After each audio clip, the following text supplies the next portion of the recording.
Imagine a dimly lit room. A lone figure hunches over a desk, consumed by their work. This image, often associated with creative geniuses, hints at a complex relationship between loneliness and creativity. Think of Emily Dickinson, the renowned poet, who lived a largely secluded life. Her isolation fueled her profound and introspective poetry. Solitude can be a catalyst for original thought. When alone, our minds are free to wander and delve into imagination. However, the solitary genius image is complex. Solitude can inspire, but loneliness can be a burden. The line between productive solitude and loneliness is thin. Loneliness, a state of social isolation and perceived lack of connection, can be a powerful catalyst for creativity, but it's a double-edged sword. On one hand, loneliness can push individuals towards introspection, forcing them to engage with their inner world and explore the depths of their emotions. This deep dive into the self can unearth unique perspectives, original ideas, and a raw honesty that resonates with others. On the other hand, prolonged or intense loneliness can be detrimental. It can lead to negative thought patterns, self-doubt, and a sense of hopelessness, ultimately stifling creativity. The key lies in finding a balance between solitude and connection. It's about harnessing the power of solitude without succumbing to the pitfalls of loneliness. This requires self-awareness, a supportive community, and an understanding of the delicate interplay between our inner and outer worlds. In the next section, we'll explore historical examples of great minds who navigated this complex relationship between loneliness and creativity, showcasing the triumphs and struggles of those who dared to walk a solitary path. By examining their experiences, we can glean valuable insights into the human condition and the creative process. History is replete with examples of brilliant minds who grappled with loneliness. Nikola Tesla, the visionary inventor, often spoke of his profound sense of isolation, even as he revolutionized our understanding of electricity. His solitary pursuits, while yielding groundbreaking innovations, came at a personal cost. Similarly, Franz Kafka, the literary genius known for his existential narratives, lived a life marked by social anxiety and a sense of alienation. His loneliness, palpable in his writing, contributed to his unique literary voice. These examples highlight the paradoxical nature of loneliness. It can be a source of profound insight and creativity, yet it can also lead to feelings of isolation and despair. The key difference often lies in the individual's ability to find meaning and purpose in their solitude. For some, loneliness becomes a driving force, pushing them to create and innovate. For others, it becomes a heavy burden, hindering their ability to connect with the world and express themselves fully. Understanding these nuances is crucial for fostering a society that values both individual expression and social connection. In the following sections, we'll delve deeper into the psychological underpinnings of loneliness and creativity, exploring how solitude can be both a gift and a challenge for the creative mind. Solitude, the state of being alone without feeling lonely, can be a profound gift for creative individuals. It provides a space for deep thought, free from distractions and demands. In solitude, we connect with our inner world, explore thoughts and feelings, and let our imaginations roam. This freedom is crucial for creativity, allowing for idea incubation and original thought. Many creative breakthroughs have emerged from periods of solitude. Isaac Newton developed his theories during self-imposed isolation. In quiet solitude, he focused intently, free from distractions. Writers, artists, and musicians often find solitude essential for their creative process. In these moments, they tap into deep inspirations and produce profound work. However, solitude is not a guarantee of creativity. It is merely a tool, effective depending on its use. Section 5. The darker side of loneliness. When isolation becomes a burden. While solitude can be a source of creativity, it's crucial to acknowledge the potential downsides of prolonged isolation. Loneliness, when it becomes chronic or overwhelming, can have detrimental effects on mental and emotional well-being. It can lead to feelings of sadness, hopelessness, and worthlessness, ultimately hindering creativity rather than fostering it. The human brain is wired for connection. Social interaction releases dopamine and other feel-good hormones that contribute to a sense of well-being.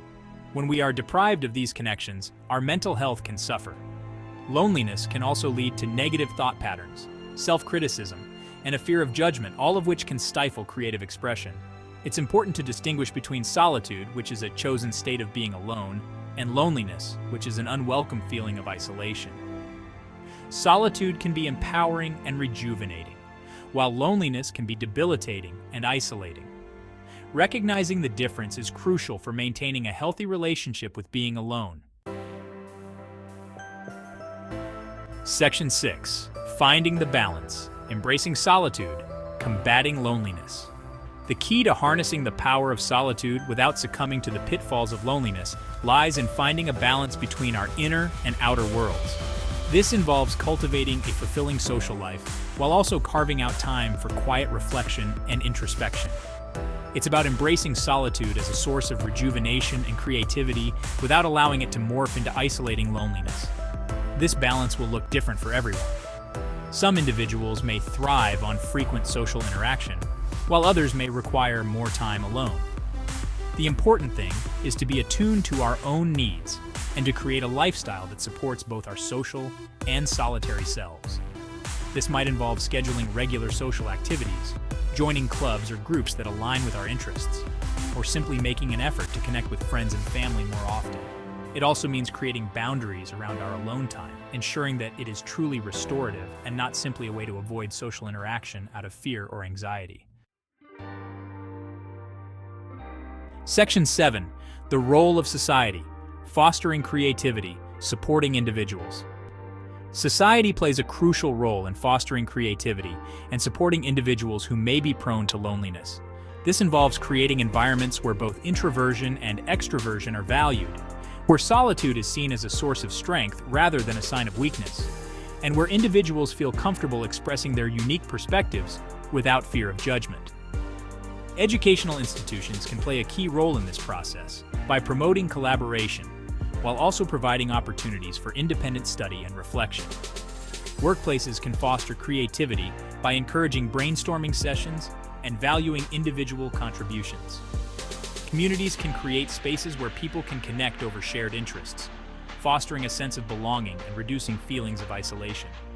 Ultimately, creating a society that supports both individual expression and meaningful connection requires a shift in perspective. It means recognizing that solitude and connection are not mutually exclusive, but rather complementary forces that contribute to a rich and fulfilling life. Section 8.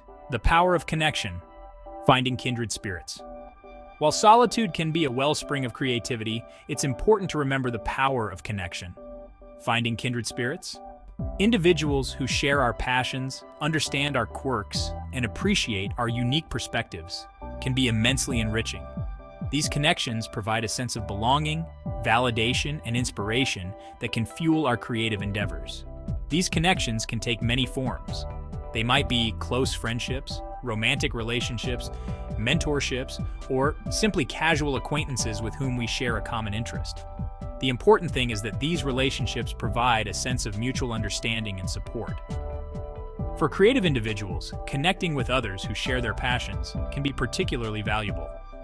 These connections provide a space for sharing ideas, receiving feedback, and feeling seen and understood. They can also offer a sense of accountability, encouraging us to pursue our creative goals and stay motivated even when the going gets tough. Section 9. Conclusion. Embracing the paradox. The relationship between loneliness and creativity is complex and multifaceted. Solitude can be a powerful catalyst for original thought, providing the space and freedom necessary for deep reflection and exploration.